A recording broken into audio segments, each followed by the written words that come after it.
We're going to start with the study session, and our study session revolves around the community health assessment and community health improvement plan presented by Kittitas County Public Health.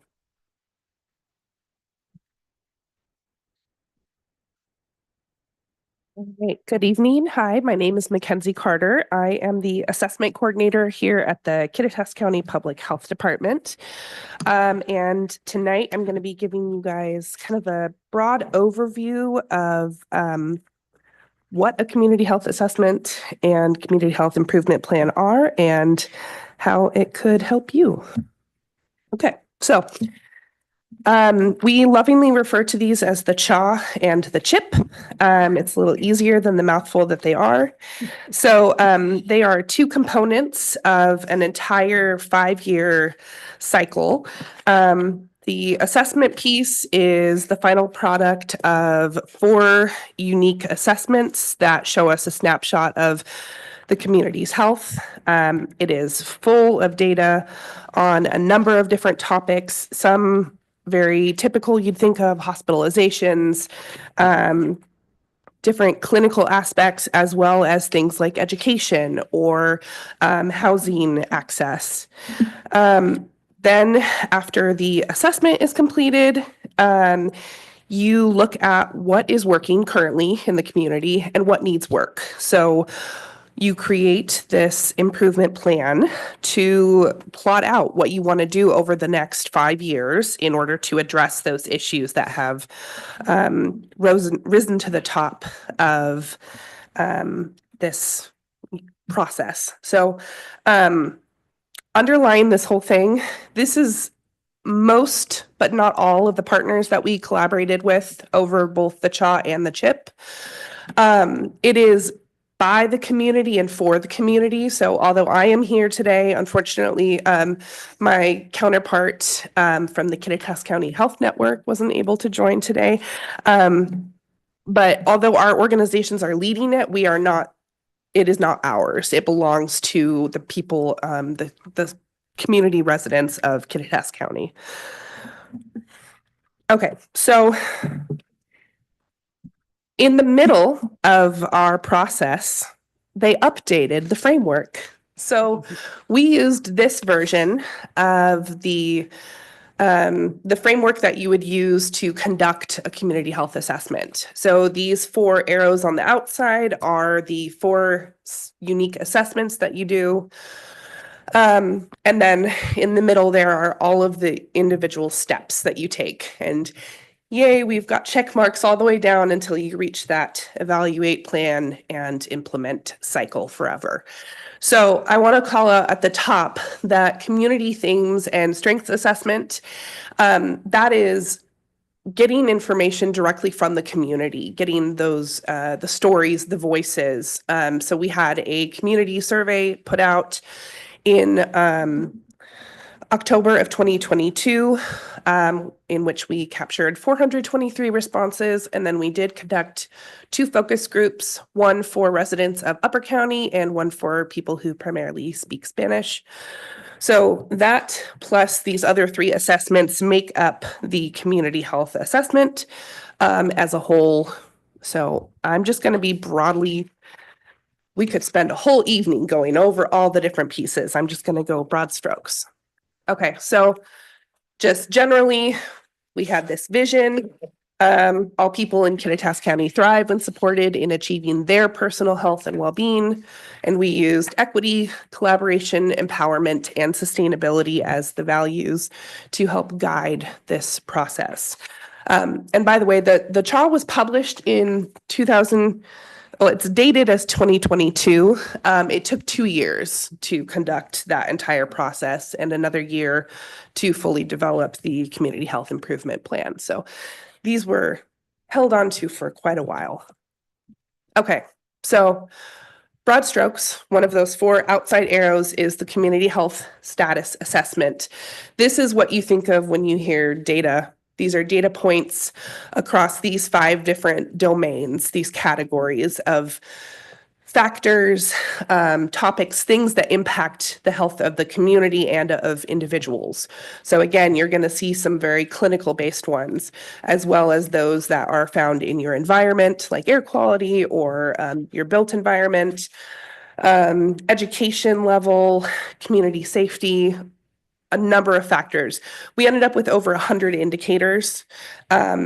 And it's a lot of data, and it is very, very objective. So this is not community-based, though it is based on the community itself. Okay, so then the survey we did, over 400 responses, which was pretty fantastic. We kept it really open-ended. We wanted to hear from people about what concerns they had about the community's health, what's going well, what do we like about our community? And then we had opportunities for people to share what they want to see, what would improve the quality of life, or what changes do you foresee happening, both positive and negative. So it was pretty open-ended, and we got a lot of rich responses, a lot of really lovely things to read and hear about the place where we live, as well as some really interesting ideas of how to address things. I'm just going to focus on between those two focus groups that seemingly could be very different audiences. Everybody was really happy to be living in a place where they felt connected to their community members. They had that small town feel. But some overlapping concerns were about mental health, poor mental health, issues with access to healthcare, and feeling like there were some limited resources and services within the county. I will not go over this entirety, but we did a SWOT analysis to conduct a local public health system assessment. And that's looking at not only do public health folks work on public health, we work with community partners across a variety of sectors. So we work with clinicians, we work with people who are looking at housing or food security, education system. So this was looking at generally, where are we currently? How are we doing across these things? And what do we see as being potential challenges? And then last assessment we did was forces of change. So we identified these 6 categories of areas that were potentially going to be shifting.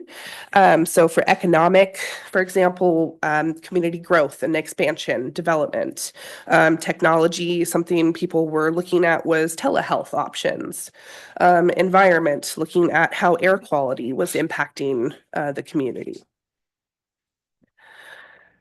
We took all of that data, myself and our epidemiologist, Leanne Bradshaw, and we found that across the board, these 11 topics rose to the top as being identified in at least 2 of those assessments, if not more.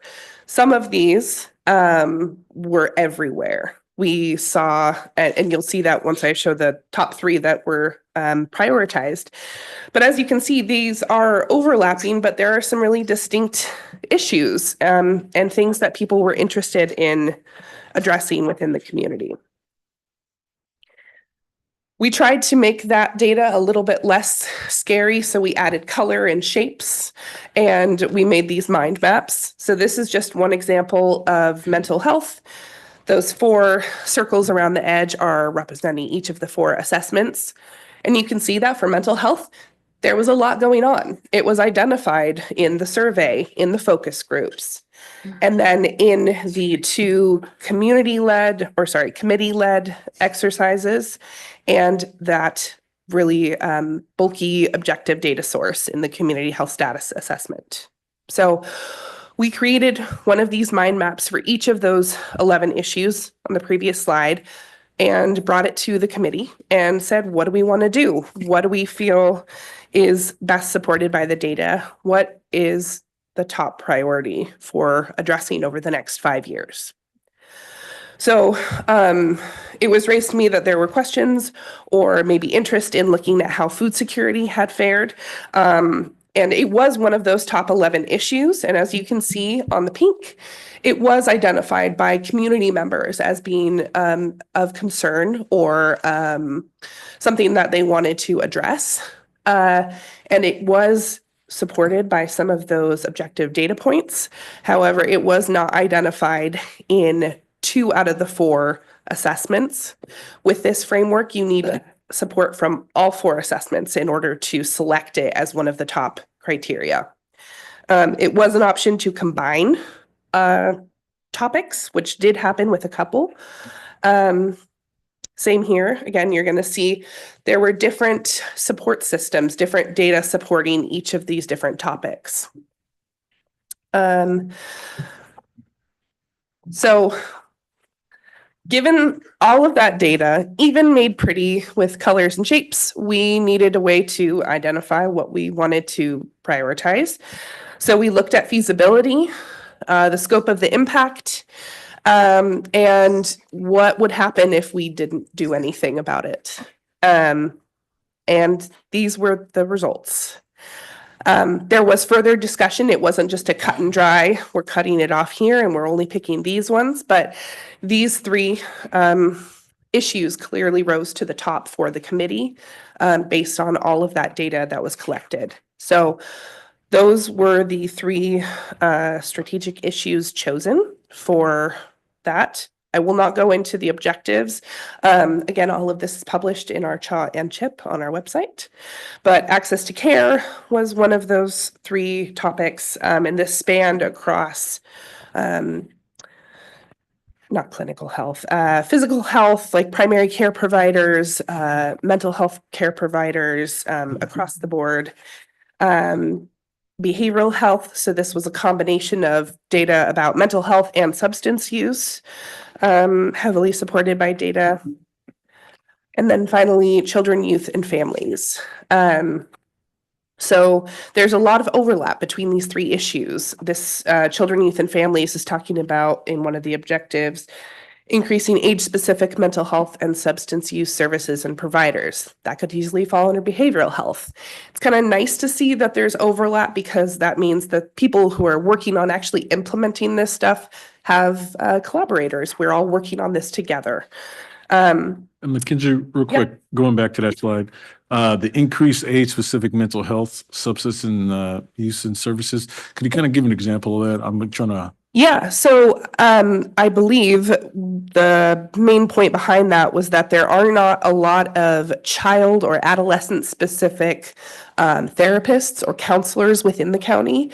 People would have to go to Yakima or Issaquah or someplace outside of the county to reach the service for that folks, for that population, sorry. Okay. And same with substance use services and providers. I don't think that there's anybody in county who provides that for youth. Okay, so that is the demographic target. Yeah, no, please ask questions.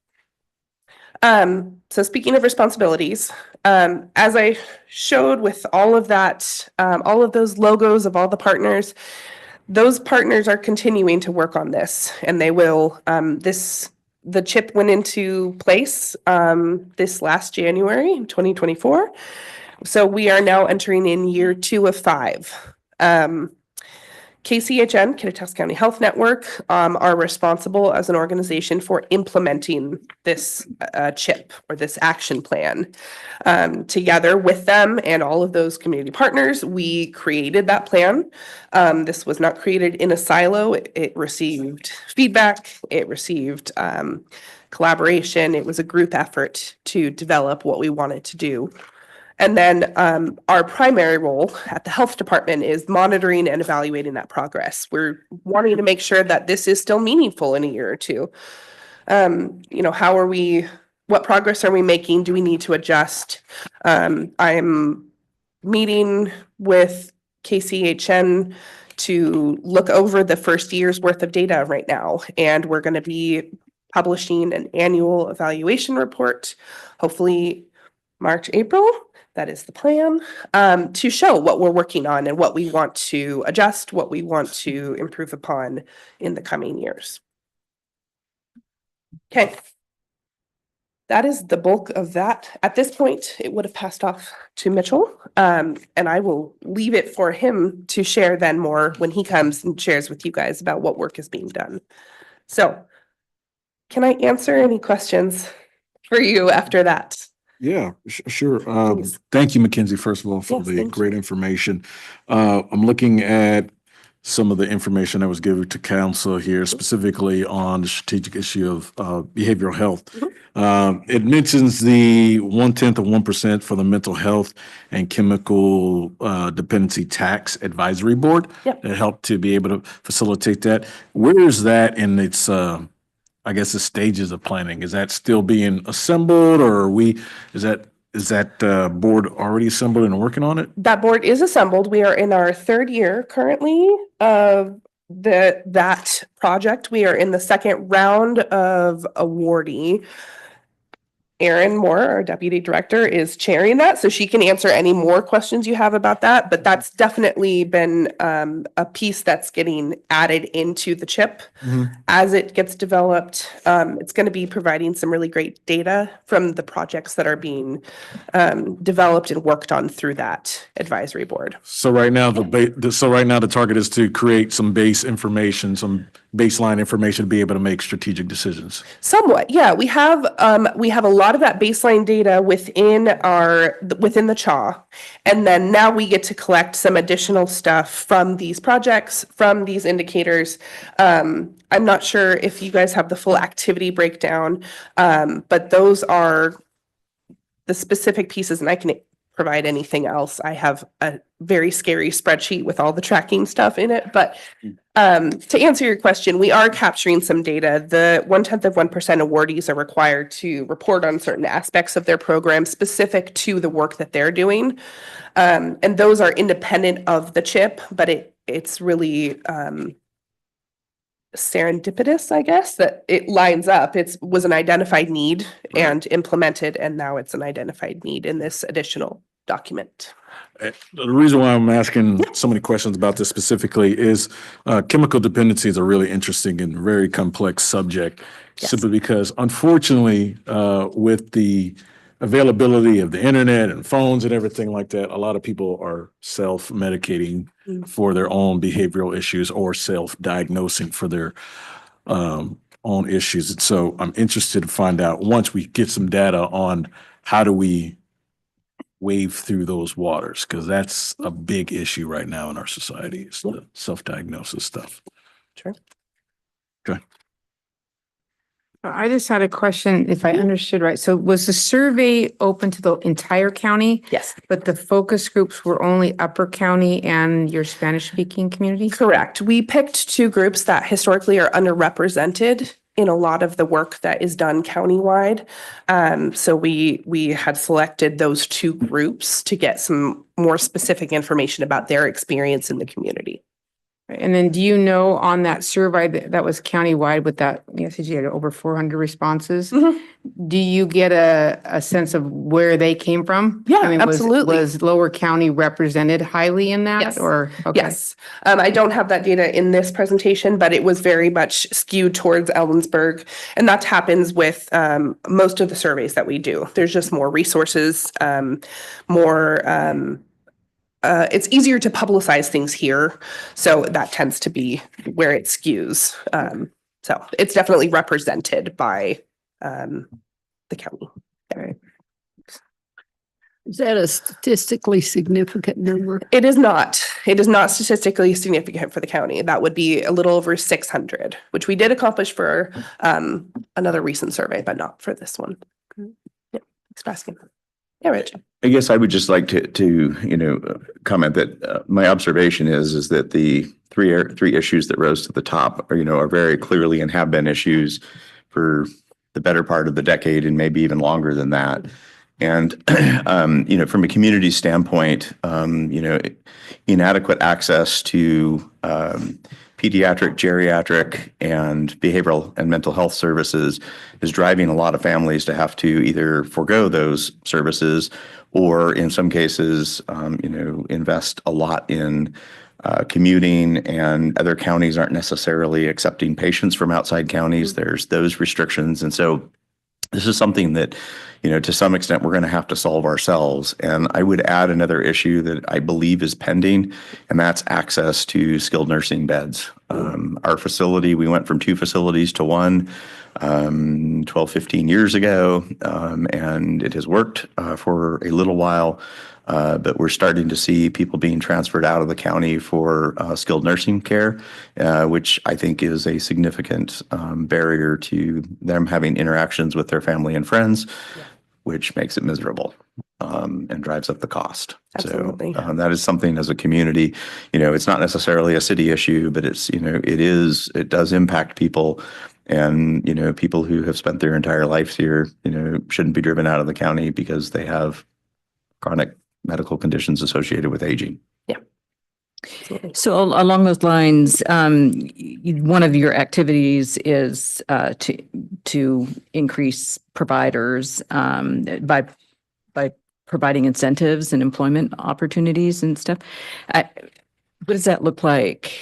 That's a great question. That's something that we're still kind of working out the pieces of with the Kittitas County Health Network, because we recognize it is a complex issue. It's not just about having the need for them or having the incentive to bring them. And one of the things that is so tricky about community health assessments and improvement plans overall is that public health is at the core of it, but not all of these topics are driven exclusively by public health. They are coordinating, they are helping, and often a key player, but it's a very valid point that it's not just a public health issue, it's also clinical care. It's all these other adjacent parties that would need to be involved and are involved with the KCHN work groups to kind of address some of those issues. But Mitchell and KCHN could answer more questions about the implementation side of it if you have further questions. Well, I was going to go to not your top 3. One of the areas you had identified was physical environment. And I was curious what programs Department of Health has for air quality. Being, I'm aware that we've been identified as a vulnerable population from the state and because of our poor air quality. So just what is the Department of Health doing along those lines? Because, and I may be wrong, but I see you guys as the primary having the primary responsibility for that, as opposed to the city. We don't have any programs for that. Sure. But I think there is opportunity for working together on some things potentially. Yeah. We do work on air quality and what? Yeah, please. Yeah.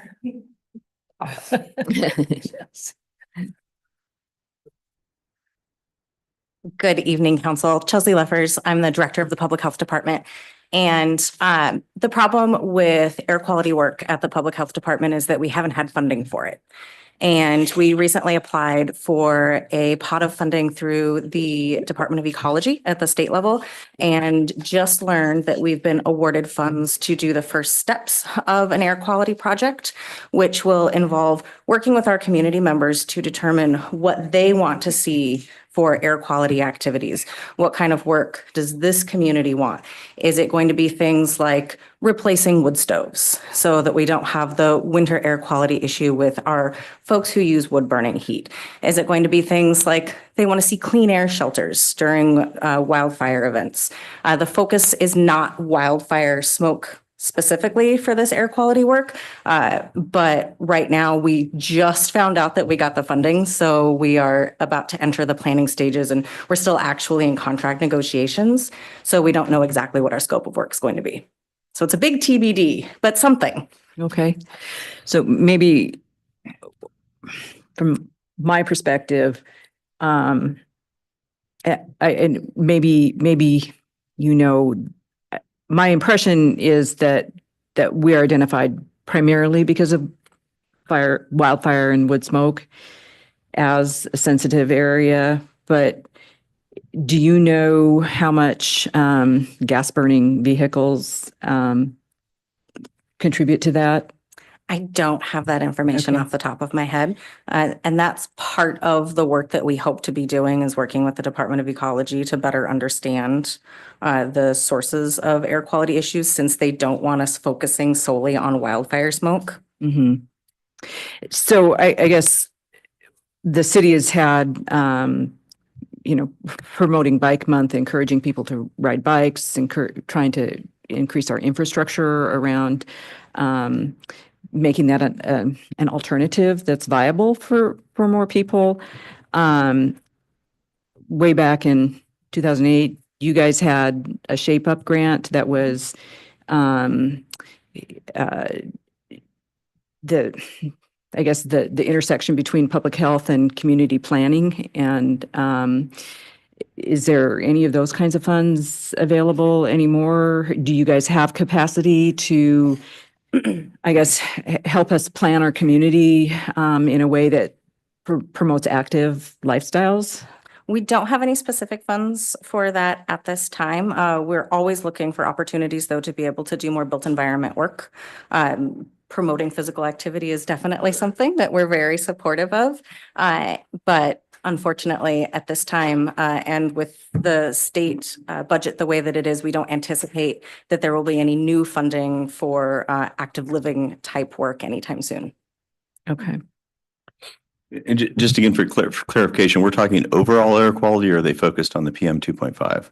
I believe it's PM 2.5 specific. Okay, and again, it may be me being naive, but my understanding is newer vehicles don't really, as long as they're not diesel, do not contribute to PM 2.5. They do create pollution. It's just a different kind of pollution, but it really is a very small percentage of what we're talking So about it as it wouldn't have- relates to this specific issue. I mean, I'm not saying that vehicles don't pollute, but diesel vehicles pollute. Our geography and our inversion creates the issues that we typically see, and that's when people are doing a lot of their burning.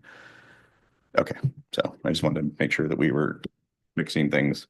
So Right. So it wouldn't count if we reduced. if you reduce The vehicle traffic, vehicle it isn't, traffic, it doesn't- unless it's diesel vehicles, you're really not doing anything to PM 2.5. Okay.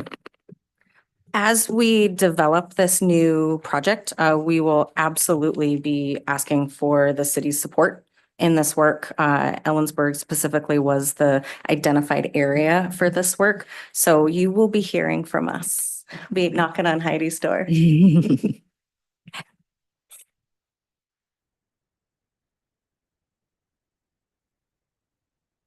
Okay. Any other questions I can answer about any of this? The 400, I'm sorry, the 400 people that responded to the survey results, are the details of that survey results available? Oh, that's a good question. I don't know that we made a separate report just about that specific piece. We definitely compiled the information within the community health assessment, some high level pieces. I don't think I have, I did include a couple questions, but it is not available as in responses to specific questions Gotcha. out in the void of the internet right now. No. Okay. Yeah. Anything Anything else? else? I wanted to ask about the food insecurity. Sure.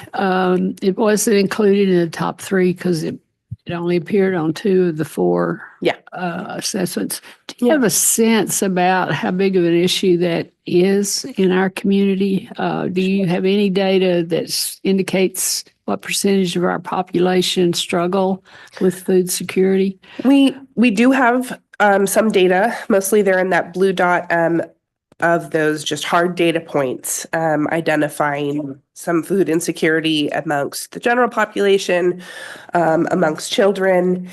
And then it popped up in the survey and within the focus groups, but it was not identified just in those, the partner conversations. So if there is interest in getting updated data, This was again published in 2022, and due to COVID, some data wasn't available at that time and have been updated since. If there's interest in seeing some of that data, feel free to talk to my people, and I would be happy to work with our epidemiologist to look at some of that stuff. Well, that would, I would really appreciate that. Okay. Anything else? Thank you. So You can I just add, and this is really what generated sort of the request for the visit from the Public Health Department. And thank you very much for Chelsea and Erin and Mackenzie for visiting tonight. Council has decided with your strategic priorities, one of the things you wanted to explore was, what is the level or what are the gaps in food security or food insecurity in our community? And as we look at affordable housing and living as a strategic priority, where does this fit? And so I would just say thank you very much to Public Health for organizing. The community health assessment is a really robust process. If you saw the rooms full of people that sort of weighed in and helped evaluate the data and create the priorities and look through how do we sort through this, it was really impressive. And then all the partners that are in the that use this data and information as their guidebook. And so it's a really great resource for us in our community. And as we look forward to our periodic update of our comprehensive plan, there's an opportunity, and you'll see your planning director in the back of the room here too. How can we help marry some of this information that's already in our community into what we have as we look forward into the next 20 years in our community as well. So thank you all, and really appreciate council's interest in this as well. We have some amazing resources in our community. Okay, thank you. We're going to adjourn and we will recommence the regular council meeting at 1900. That would be 7 o'clock. You too.